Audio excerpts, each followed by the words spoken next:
Assalamualaikum warahmatullahi wabarakatuh. I am Saliha Datu Imam from As-Salihin Integrated School Foundation, and I'm gonna tutor you about common monomial factor. Common monomial factor. To factor common monomial, these are the steps. Step number 1, find the GCF, the greatest common factor. Number 2, divide each term of the polynomial by the GCF. The quotient is the other factor. Number 3, express the polynomial as a product of the GCF and the other factor.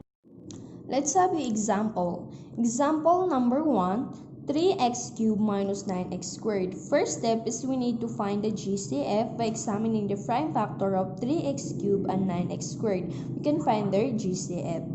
3x cubed is equal to 3 times x times x times x, while 9x squared is equal to 3 times 3 times x times x.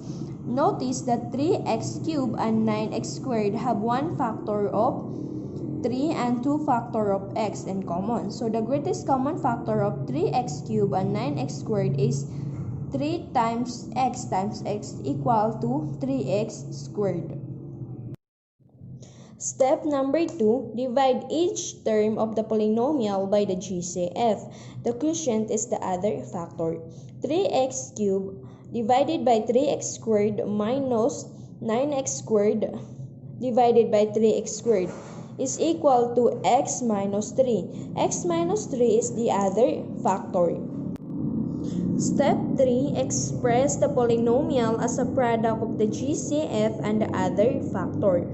3x cubed minus 9x squared is equal to 3x squared times x minus 3. Example number 2, 15y cubed plus 10y. Step number 1, find the GCF by examining the prime factor of 15y cubed plus 10y. We can find their GCF. 15y cubed is equal to 5 times 3 times y times y times y. 10y is equal to 5 times 2 times y. 15y cubed and 10y has one factor of 5 and one factor of y in common. So the greatest common factor of 15y cubed and 10y is 5 times y is equal to 5y. Step number 2, divide each term of polynomial by the GCF. The quotient is the other factor. 15y cubed divided by 5y plus 10y divided by 5y is equal to 3y squared plus 2. 3y squared plus 2 is the other factor. Step number 3, express the polynomial as a product of the GCF and the other factor.